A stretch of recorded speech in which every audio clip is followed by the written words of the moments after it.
新港文教基金会成立已经满35周年啊！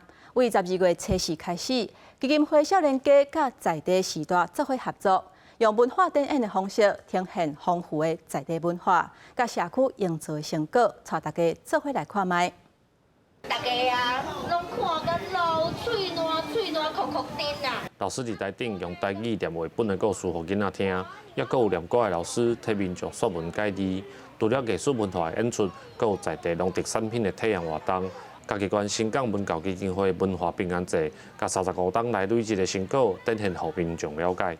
因为伫咱部做少有台语路的活动，嘿，因拢伫办伫北部，今日新港文教基金会邀请因来，阮就来遮听因讲故事安尼。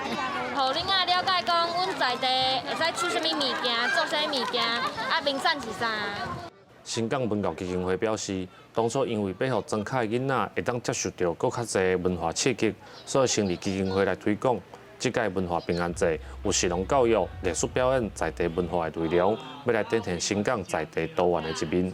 那在这次过程里面，其实我们集合了很多的不同的元素。那我们希望可以体验多元文化、教育、娱乐等等的面向，让大家可以感受新港文教基金会35年来的一个成果。除了户外活动，基金会纪念图书馆嘛经过重新规划，佮增加数位的设备。基金会表示，因为善心企业的帮衬，图书馆所来会佮继续增加设备，希望互在地囡仔有佮较完整的学习空间。记者林慧婷，家己报道。